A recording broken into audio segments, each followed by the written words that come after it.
Hello student, geometric progressions part 10, geometric progression का part 10।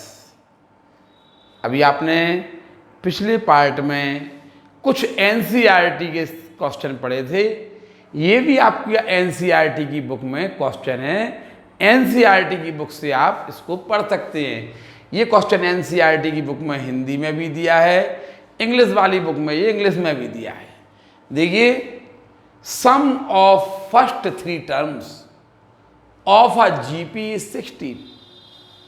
Some of first 3 terms of a GP is 16। किसी गोत्तर श्रेणी के पहले 3 पदों का योग 16 है। And the sum of next 3 terms is 128। और अगले 3 पदों का योग 128 है। Find the sum of n terms of a GP. आप जीपी के एन टर्म्स का सम फाइंड कीजिए। क्वेश्चन समझ में आया? पहले 3 पदों का योग 16 है और अगले 3 पदों का योग 128 है। तो जीपी के एन पदों का योग बताइए। ये हिंदी में हो गया। देखिए, हमने मान लिया let A be the first term and are be the common ratio. बताइए, ए be the first term and are be the common ratio. अब आप लिखेंगे इट इज गिवन दैट। आपको क्या दिया है? It is given that the sum of first 3 term of a GP AR square is 16. Sum of first 3 terms, बताइए GP के फर्क AR square, AR cube, AR4, AR6। देखिए आप GP के फर्स्ट 3 टर्म और नेक्स्ट 3 टर्म्स। ये GP के first 3 terms हैं। आपने ए फर्स्ट टर्म माना, आर कॉमन रेशियो माना, तो देखिए जीपी के फर्स्ट 3 टर्म्स हैं एंड जीपी के नेक्स्ट 3 टर्म्स हैं, है कि नहीं है? अब आप लिखेंगे it is given that the sum of first 3 terms of a GP is 16। आपको जीपी के फर्स्ट 3 टर्म्स का सम 16 है, ठीक है। एंड गिवन और आपको दिया है कि जो नेक्स्ट 3 टर्म्स का सम है AR4, AR5, नेक्स्ट 3 टर्म्स का सम है 128 है। देखिए आप इसमें आप ए कॉमन ले लीजिए तो 1 + R स्क्वायर आएगा इक्वल टू 16। ये बनेगी आपकी इक्वेशन 1। यहां पे नेक्स्ट फर्स्ट 3 टर्म्स का सम ये और नेक्स्ट 3 टर्म्स का सम 128 है। अब आप AR क्यूब कॉमन ले लीजिए तो 1 + R square equal to 128। Equation 2 आ गई। अब इक्वेशन 1 थी, ये इक्वेशन 2। अब आप क्या करेंगे? इक्वेशन 1 को इक्वेशन 2 से डिवाइड करेंगे या divide two y1। Divide equation 2 y equation 1। आप इक्वेशन 2 को इक्वेशन 1 से डिवाइड करिए तो आपका आएगा 2 क्या है आपका AR क्यूब 1 + R स्क्वायर और इक्वेशन 1 है A 1 + R स्क्वायर। ये हो जाएगा आपका 128 और ये हो जाएगा 16। लेफ्ट हैंड साइड में हमने लेफ्ट हैंड साइड से डिवाइड किया, राइट हैंड साइड को राइट हैंड साइड से। ये इससे ये कैंसिल, इससे ये कैंसिल और इससे ये 8 टाइम्स, ठीक है। R क्यू इक्वल टू 8 तो इससे R इक्वल टू 2 आ गया। देखिए R आ गया, कॉमन रेशियो आपको फाइंड हो गया। अब R की वैल्यू आप यहां रख देंगे तो A आ जाएगा, ठीक है। अब Y इक्वेशन 1, ठीक है। इक्वेशन 1 में आप R इक्वल टू 2 पुट कर दीजिए। A 1 + 2 + 4 equal to 16। 1 + 2 + 4 equal to 16। A equal to हो जाएगा 16/7, ए इक्वल टू 16/7 हो गया। बताइए, आपको ए और आर मिल गया। आपको find the sum of n terms of GP, आपको जीपी के n टर्म्स का सम Sn फाइंड करना है। n ही है ना, a इंटू आर की पावर n-1 अपॉन r-1 लगा दीजिए। a है आपका 16/7, r है आपका 2-1 अपॉन r-1, 16/7 और 2 टू द पावर n-1, ये आपका आंसर हो गया। देखिए, नहीं समझ में आया? आपका r निकला 2, r2 आपने यहां रख दिया तो 4 + 2 6 + 1 7, 16/7 a आ गया।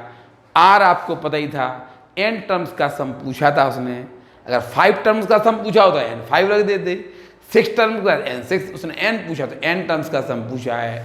कर लेंगे आप। देखिए, आप हमने मान लिया कि a B the first term and r B the common ratio. देखिए, तो ये फर्स्ट 3 टर्म्स ये होगा और नेक्स्ट 3 टर्म्स ये हो जाएंगे। फर्स्ट 3 टर्म्स का सम ये दिया था और नेक्स्ट 3 टर्म्स का सम ये दिया था। ऐसा भी कर सकते, ठीक है। इसको आप एक मेथड से और कर सकते। कैसा? छोटे से में हम आपको बताने का प्रयास कर रहे हैं।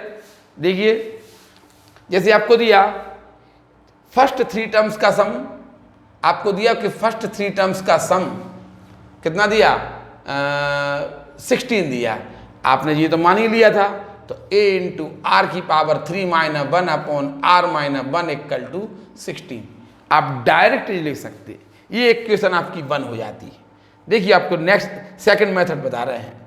और आपको क्या दिया था, और आपको दिया था कि नेक्स्ट, देखिए आपको फर्स्ट 3 टर्म्स का सम दिया था 1 2 3, इनका सम दिया था आपको 16 और नेक्स्ट 3 टर्म्स का सम भी दिया था 128। बताइए, तो टोटल 6 टर्म का सम क्या होगा?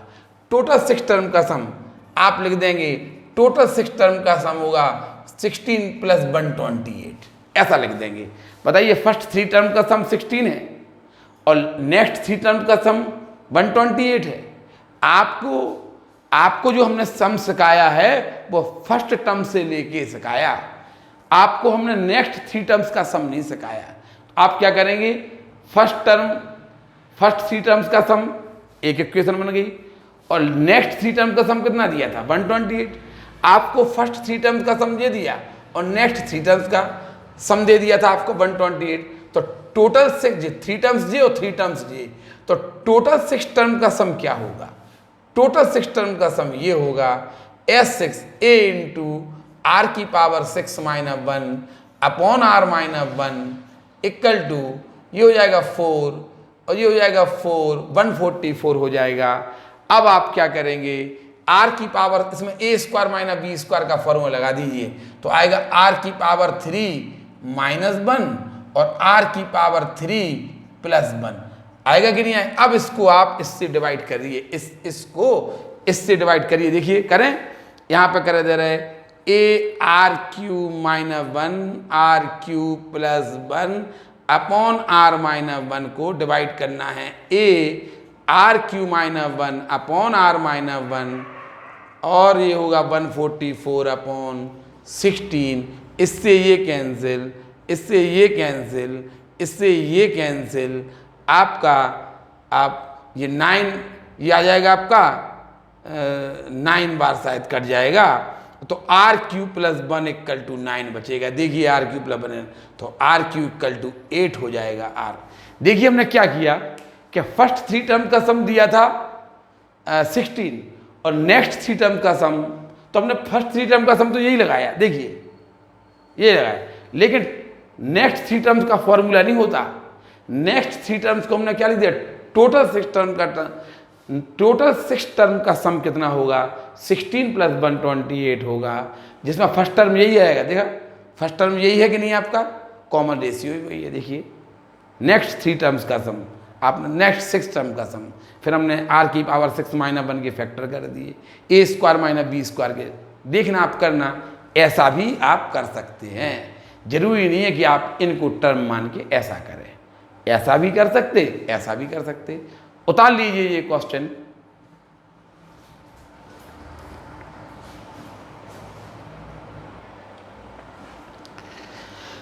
देखिए एक क्वेश्चन, फाइंड जीपी, आपको जीपी फाइंड करना है। Find GP for which the sum of first two terms is -4। आपको दिया है कि एक गुणोत्तर श्रेणी फाइंड कीजिए जिसके प्रथम दो पदों का योग -4 है। फाइंड जीपी, आपको जीपी फाइंड करना है for which the sum of first two term, प्रथम दो पदों का योग -4 है। आगे क्वेश्चन हम बाद में पढ़ेंगे। Let A be the first term and are be the common ratio of GP. क्या मान लिया? A be the first term and are be the common ratio, मानते ही है। अब आपको क्या गिवन है? आपको गिवन है कि a plus A R equal to -4। क्या दिया?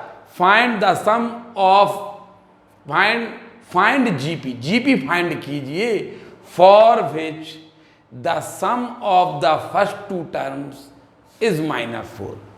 फर्स्ट टू टर्म्स का सम -4 है। Sum of first two term is -4 and the fifth term is, चलिए अब फर्स्ट टू टर्म का सम -4 है, ए कॉमन ले लीजिए, 1 plus r equal to -4, equation 1 and given. और आपको क्या दिया है? And given. आपको ज्योमेट्रिक प्रोग्रेशन फाइंड करना है। Geometric progression a r square, a r cube, so on. आपको ज्योमेट्रिक प्रोग्रेशन फाइंड करना है। आपको क्या करेंगे? एंड गिवन फिफ्थ टर्म है ना, fifth term is 4 times the third term. Fifth term है पांचवा पद, तीसरे पद का 4 गुना है। पांचवा पद तीसरे पद का 4 गुना। ये एनसीईआरटी की किताब में क्वेश्चन दिया है।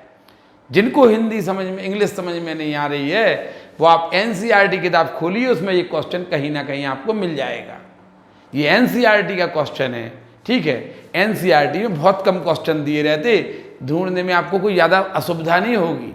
अगर आप कहेंगे तो हम एनसीईआरटी किताब का क्वेश्चन नंबर भी लिख देंगे।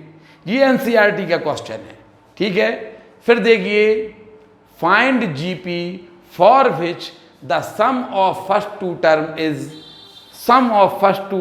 -4 and given fifth term is 4 times the third term. Fifth term है ए आर की पावर 4 ए आर स्क्वायर। देखिए फिफ्थ टर्म फोर्थ टर्म का, थर्ड टर्म का 4 टाइम्स है, ठीक है। ए से एक कैंसिल हो जाएगा, इससे आप इसको डिवाइड कीजिए। R square equal to 4, r equal to +-2 हो जाएगा, ठीक है। आर इक्वल टू, आप पहले आर इक्वल टू 2 इक्वेशन 1 में पुट कीजिए। Put r equal to 2 in equation 1। Equation 1 में आप आर इक्वल टू 2 पुट करिए तो ए इक्वल टू आएगा -4/3। देखिए 4/3, बस तो ए और आर की वैल्यू आ गई। सो आप पहले जीपी निकाल लीजिए। सो जीपी क्या होगी? ए -4/3, ए आर, ए है -4/3, आर है 2, ठीक है। ए आर स्क्वायर, ए है -4/3, आर स्क्वायर है 4। इसी प्रकार सो ऑन, आपका आंसर आएगा -4/3, -8/3, -16/3। देखिए उसने कहा था find GP for which the sum of first two term is -4।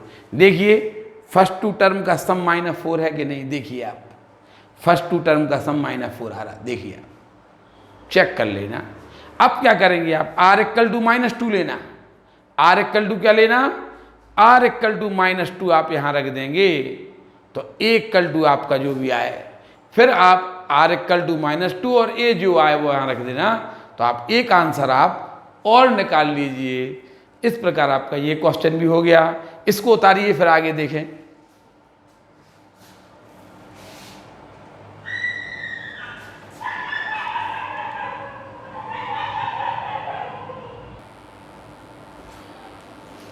देखिए एक क्वेश्चन है, if a and b are the roots of this,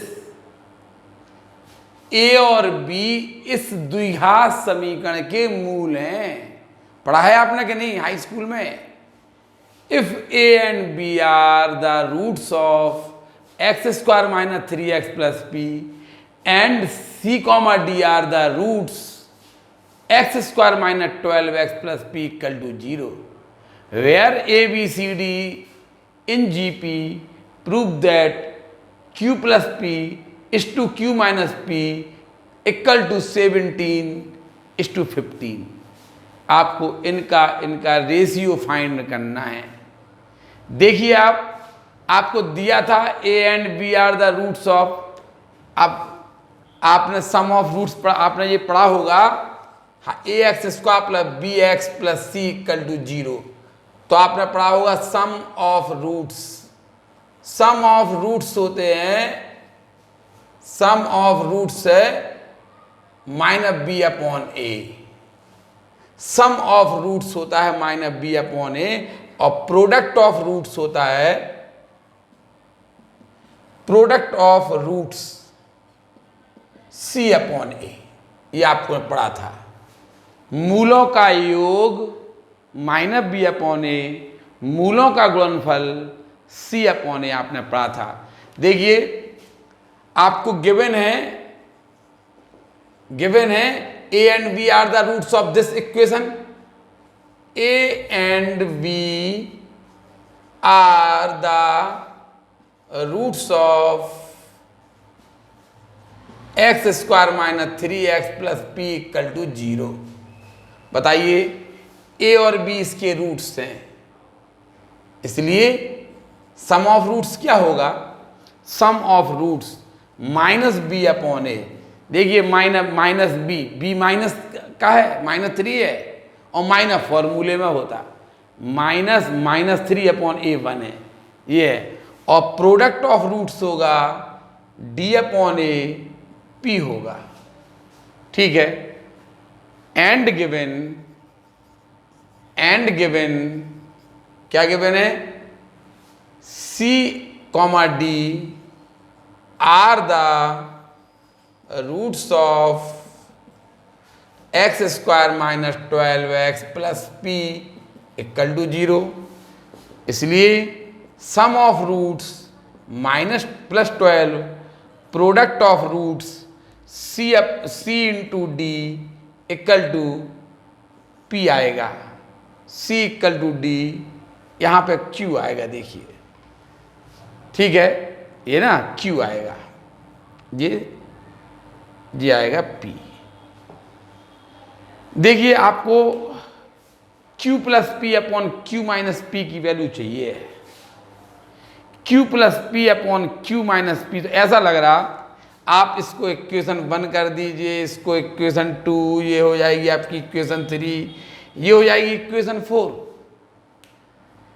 ये तो आपको समझ में आ गया ना, ये आपने 10th में पढ़े होंगे, सम ऑफ रूट्स और प्रोडक्ट ऑफ रूट्स। यदि आपको एक quadratic equation ax² + bx + c आपको दी हो तब। ठीक है, चलिए यहां देखिए, पहले एक मेथड से क्वेश्चन आपको करके दिखा दें हम। सबसे पहले उसने ये कहा a and b are the roots, a और b इसके मूल हैं, c, d इसके रूट्स हैं, a b c d in GP। उसने आपको दिया है a गिवन, आपको गिवन क्या है? आपको गिवन है a b c d in GP। बताइए a b c d in GP का अर्थ क्या कहलाया? a b c d in GP का अर्थ कहलाया कि v/a, c/b और d/c कॉमन रेशियो के इक्वल होंगे। बताइए ए बी सी डी, ये जीपी है, a B C d GP है, बताइए तो बी अपॉन ए क्या कहलाएगा? Common ratio. अगर आप थर्ड में थर्ड को सेकंड से डिवाइड करेंगे तो क्या कहलाएगा? कॉमन। जीपी है ना, जीपी में A2 upon A1 common ratio, A3 upon A2 common ratio, A4 upon A3 common ratio होगा कि नहीं होगा? ये लिख दिया। इससे आपको मिल गया, बताइए V इक्वल टू क्या आएगा? AR, C इक्वल टू क्या आएगा? BR। आप B की वैल्यू पुट कर दीजिए, AR इंटू A तो हो जाएगा AR स्क्वायर, और D equal to CR, C को लिख दीजिए AR स्क्वायर इंटू R, तो ARQ आ जाएगा। अब आप देखिए यहाँ पे, देखिए आपको दिया था A plus B equal to 3, A into B equal to Q था, C plus D 12, C into D आपको P दिया था। आपको प्रूफ करना था Q plus P into upon Q plus P is to Q minus P equal 17:15 आपको proof करना था। देखिए आपने ये ए बी सी डी की वैल्यू आपने निकाल ली है। अब आप इक्वेशन 1 को देखिए, इक्वेशन 1 से देखिए ए है देखिए, और बी क्या है? बी है आपका AR स्क्वायर इक्वल टू 3, ठीक है। ए कॉमन ले लीजिए, 1 plus r square equal to 3, ये इक्वेशन आपकी 5 बन गई। अब आप आ जाइए यहाँ पे C plus d equal to 12, C plus d equal to 12, ठीक है। C प्लस डी, C कितना है? देखिए C है आपका A है, आप इक्वेशन 3 से C है आपका कितना? AR स्क्वायर प्लस D है AR क्यूब इक्वल टू 12। अब आप AR स्क्वायर कॉमन ले लीजिए, AR स्क्वायर कॉमन ले लीजिए, 1 प्लस आर इक्वल टू 12, ठीक है। इक्वेशन 6 हो गई। अब आप A कॉमन लिया, A प्लस बी AR था, देखिए बी AR है, बी AR था। अरे A प्लस बी AR था इक्वल टू 3, A कॉमन लेंगे 1 प्लस आर आएगा। सॉल्व नहीं होता, नहीं तो क्वेश्चन है भी यार, ठीक है। अब आप क्या करेंगे? इससे आप यहाँ आए थे, अब क्या करेंगे? आप इक्वेशन 6 को इक्वेशन 5 से डिवाइड कर देंगे, 6 अपॉन 5। इक्वेशन 6 को इक्वेशन 5 से डिवाइड करिए, इसको तो आप देखेंगे आर स्क्वायर बचेगा लेफ्ट हैंड साइड में, ए से ए कैंसिल, इससे आर स्क्वायर बचा, और 12 को 3 से करिए तो 4, तो r equal to plus minus 2 आ जाएगा आपका। अब आप क्या करिए? आर इक्वल टू 2 रखिए तो ए आ जाएगा। देखिए अब जगह नहीं बचती है। अब आप थोड़ा सा आपको, अभी आप क्या करेंगे? ए और बी की वैल्यू, यहाँ पे ए और आर की वैल्यू आपके पास आने वाली है। जब ए और आर आ जाएगा तो इससे आपको बी मिल जाएगा, ए और आर आ जाएगा तो आपको सी मिल जाएगा, आपको डी मिल जाएगा, ठीक है। अब क्या करना आप? अच्छा पहले आप इतना उतारिए, अच्छा क्वेश्चन है, पहले इतना उतारिए फिर देख रहे हैं।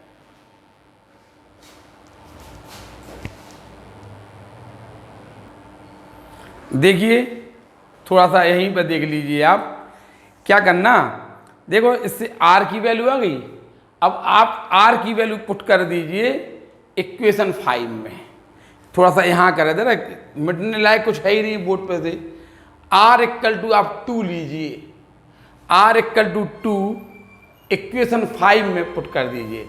If r equal to 2 then y equation 5, then y equation 5 equation में आर इक्वल टू 2 रखिए। ए 1 प्लस 2 इक्वल टू 3, तो इससे 3 से 3 ए इक्वल टू 1 आया। देखिए आपको ए और आर, ए है 1, ए है आपका 1, आर है इक्वल टू 2। अब आप देखिए ए और आर की वैल्यू आपको मिल गई है। ए और आर की, इससे आप ए और आर की वैल्यू मिल गई आपको, ए और आर की वैल्यू आपको मिल गई है। अब आप क्या करना, इससे b की वैल्यू निकाल लीजिए, c की वैल्यू निकाल लीजिए, d की वैल्यू निकाल लीजिए। फिर क्या होगा, a और b की वैल्यू आप यहाँ रख देंगे तो q की वैल्यू आ जाएगी, और c और d की वैल्यू रख देंगे तो p की वैल्यू आ जाएगी। देखिए अभी आपको ए और आर मिल गई ना, अब आप क्या करेंगे, इसलिए बताओ v इक्वल टू क्या होगा, a इंटू आर, वो लिखा v equal to A R. A कितना है 1, आर इक्वल टू 2, तो आ गया आपका 2।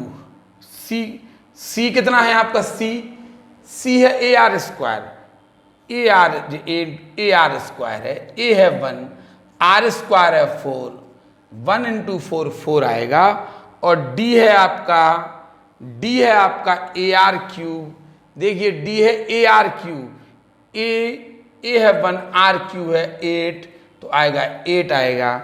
आपको बी सी डी मिल चुका है, ए इक्वल टू 1 है। देखिए अब आप देखिए थोड़ा सा, आप तो आपको क्या चाहिए था बताइए, आपको q प्लस पी और q माइनस पी का रेशियो चाहिए था। तो ऐसा करिए, आप इक्वेशन 2 से यहां देखिए, अब यहां कर दे रहे हम, अब कैलकुलेशन आप क्रम में देखना तो आपको दिखेगी। इक्वेशन 2 से देखिए q इक्वल टू क्या है, a इंटू बी।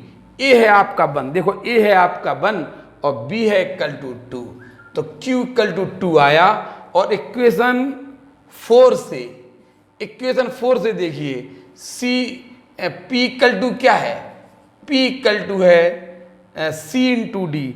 c आया आपका 4, डी आया आपका 8, तो 32 है। अब आप करिए q अपॉन p निकालिए, q अपॉन p आएगा 2 अपॉन 32, यानी 1 अपॉन 16 आया। अब आप कंपोनेंडो एंड डिविडेंडो लगा देंगे, योगांतरानुपात। कंपोनेंडो एंड डिविडेंडो क्या कहलाता है, यहां लिखे दे रहे हैं हम कंपोनेंडो। यदि ऐसा दिया हो a upon B equal to C upon D दिया हो, तो कंपोनेंडो एंड डिविडेंडो कहलाता a minus B upon A plus B equal to C minus D upon C plus D, योगांतरानुपात। या a plus B upon A minus B equal to C plus D upon C minus D.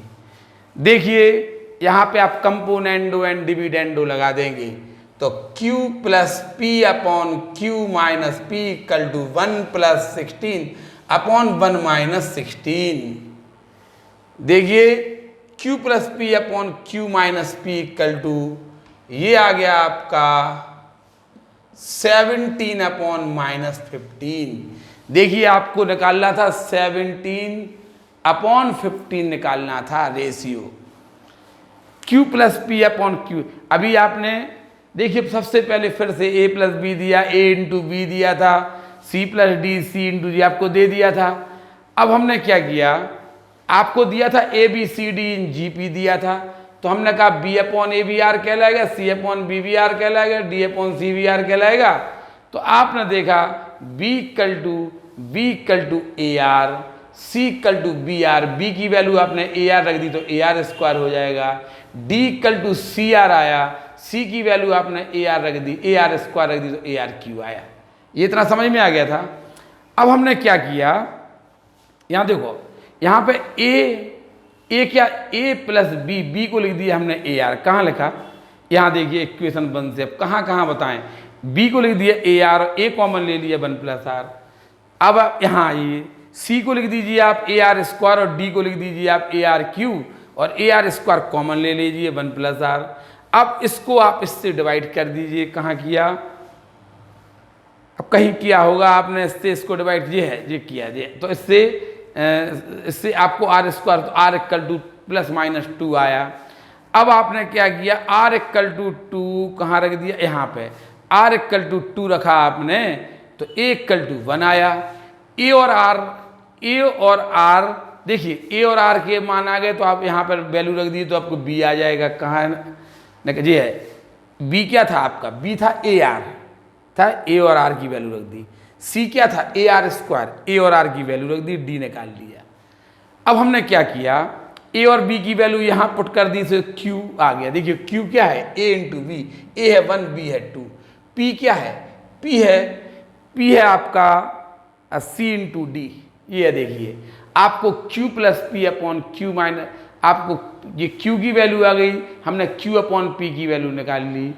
अब आपको क्या करना है, ये आपने componendo and dividendo लगा दिया तो q plus p upon q minus P आया। आप इस तरफ लिख दिया q plus p upon q minus P, तो यहाँ लिखना पड़ेगा 1 प्लस 16 अपॉन 1 माइनस 16। इस प्रकार आपको ये q प्लस पी 17:-15 रेशियो आ रहा इसका, 17:-15 आ रहा। अब आप क्या करना, अभी तो आपने r की, यहाँ देखिए r की 2 वैल्यू आ रही थी, अब r इक्वल टू -2 लेंगे। r इक्वल टू -2 जब आप यहाँ रखेंगे तो a की वैल्यू -3 आएगी। जब a और r की वैल्यू अलग चेंज हो तो इससे b निकलेगा, c निकलेगा, d निकलेगा। आप इसको b c d निकाल लेना, फिर आप वही प्रक्रिया करना, a और b रख देंगे तो q आ जाएगा, c और d रख देंगे तो p आ जाएगा। q upon p componendo and dividendo लगाएंगे तो हो सकता है सेकंड पार्ट से आपका 17:15 आ जाए। यहाँ पे 17:-15 आ रहा, समझ में आ रहा, 17:-15 आ रहा, रेशियो है ये आपका, ठीक है। अब आप पहले इतना उतारिए फिर देख रहे हैं इसमें, देखिए इस क्वेश्चन को थोड़ा सही कर लीजिए। ये p plus Q upon p minus Q कर दीजिए, अब आंसर आ जाएगा आपका। देखिए आपको यहाँ पे आप लोग देख सकते हैं कि यहाँ पे जो p की वैल्यू आ रही ना, p की वैल्यू आ रही है 32 और q की वैल्यू 2 आ रही है, आ रही ना, तो निश्चित question p plus Q upon p minus Q होना चाहिए। अब करना वही है सब कुछ, आपने जो q अपॉन p निकाला, q अपॉन p निकाला ना, तो आप p अपॉन q निकालिए। अब यहाँ से अब ये आपने जो p अपॉन q निकालना, देखिए p अपॉन q अब आप निकालेंगे ना, p अपॉन q, तो 32/2 आएगा, तो ये 16/1 आएगा, ठीक है। अब आप p plus Q upon p minus Q componendo and dividendo लगाएंगे तो अब आपका आंसर आ जाएगा, ठीक है। ये थोड़ा ये क्वेश्चन डिस्टर्ब है, इसमें हमने देख लिया है p प्लस क्यू इस टू p माइनस क्यू होगा तो माइनस चिन्ह नहीं आएगा फिर, क्योंकि आप देख सकते हैं कि यहाँ पे q की वैल्यू छोटी आ रही है p की, तो निश्चित है कि q माइनस p तो नेगेटिव आएगा ही, फिर आएगा कि नहीं आएगा। जब q छोटा है p बड़ा है तो q माइनस p तो नेगेटिव आएगा ही, इसलिए हमने ऐसा कर दिया। तो आप इस क्वेश्चन को ऐसा कर लीजिए, बाकी आपको करने का तरीका समझ में आ गया होगा। ये क्वेश्चन आपका उतर गया है। अब अगला क्वेश्चन देखिए,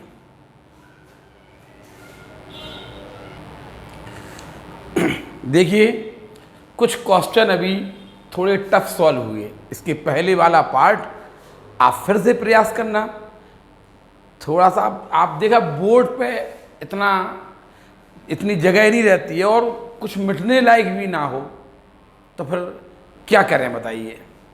आप उसी बोर्ड पे आप करते रहे, लेकिन आपके पास कॉपी, बहुत बड़ी कॉपी है ना, अगला पन्ना दूसरा पन्ना आप कर सकते हैं। लेकिन हमने पिछले क्वेश्चन को देखा, कहीं मिट ही नहीं रहा था क्वेश्चन, तो उसी बोर्ड पे हम करते रहे। लेकिन आप लोग फिर भी करिए, अगर नहीं आएगा तो हम फिर से, चाहे हमें कैसे ही करना पड़े, हम फिर से आपको वो क्वेश्चन करके दिखाएंगे। लेकिन आप लोग ये बताना ज़रूर कि आप कर ले रहे कि नहीं कर रहे। आप हमें सॉल्व करके भी भेज सकते हैं, अच्छी तरह से करना। अगर आपको नहीं आया तो फिर कोई और मेथड से आपको करेंगे क्वेश्चन, ठीक है। अब लेकिन हम थोड़ा सा आप लोगों के लिए सरल क्वेश्चन लेके आए हैं। देखिए, sum of an infinite GP. आपने एपी में नहीं पढ़ा इनफाइनाइट टर्म्स का सम। यदि जीपी में इनफाइनाइट टर्म हो तो उसका फॉर्मूला, उनका सम निकालने का फॉर्मूला ये होता है a/1 - आपने अभी तक लिमिटेड टर्म का सम निकालना सीखा जीपी के। लिमिटेड, अगर मान लो इनफाइनाइट हो, अभी फाइनाइट टर्म थे, आपने सम निकालना सीखा था Sn = a r⁴n - 1/r-1, सीखा था कि नहीं। लेकिन अब आपको इनफाइनाइट टर्म का सम फाइंड करना हो, यदि जीपी के इनफाइनाइट टर्म्स का सम फाइंड करना हो, तो ये होता है formula S∞ equal to a upon 1 minus r sum of infinity terms. ये होता है। ये कहाँ से आया फॉर्मूला? आज नहीं, अगले इसमें हम आपको बताएंगे। थोड़ा सा लिमिट से संबंधित है, लेकिन हम आपको समझाएंगे जरूर।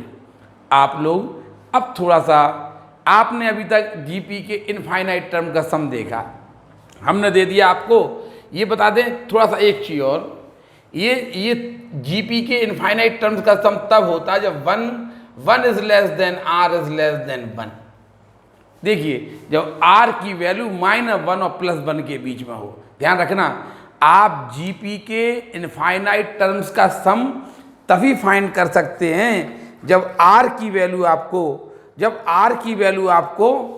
-1 और +1 के बीच में दी हो। एक क्वेश्चन हम जल्दी से आपको उतारें। -5/4, 5/16, -5/64, 64 सो ऑन इन्फिनिटी। देखिए, जीपी के इनफाइनाइट टर्म्स का सम आप जीपी के अनंत पदों का योग इस फॉर्मूले से निकालेंगे। ठीक है, आपको लगेगा कि एन टर्म्स का सम तो बहुत कठिन होता है, हैं? और इनफाइनाइट टर्म्स का सम देखिए कितना, ए और आर आपको हम दे देंगे, एन की जरूरत ही नहीं है, एन तो इनफाइनाइट है ना। देखिए, इस जीपी के इनफाइनाइट टर्म्स का सम फाइंड कीजिए। आप पहले चेक करेंगे क्या आर की वैल्यू -1 और +1 के बीच में है क्या। ये फॉर्मूला तभी काम करता है जब आर की वैल्यू -1 और +1 के बीच में हो। देखिए, ए इक्वल टू है -5/4 और आर इक्वल टू है 5/16 को -5/4 से डिवाइड कीजिए। 5/16 इंटू -4/5, 5 से 5 -1/4 आ गया। लो, आर आ गया, ये ए आ गया, ये आर आ गया। देखिए, ये -1 और +1 के बीच में है। ठीक है, तो लगा दीजिए फिर S infinity equal to a upon 1 minus r. देखिए, ए है -5/4 अपॉन 1 माइनस आर है आपका -1/4। ये फॉर्मूला कैसे आया अगले पार्ट में करेंगे, क्योंकि इतना टाइम अब आपके पास नहीं बचा है।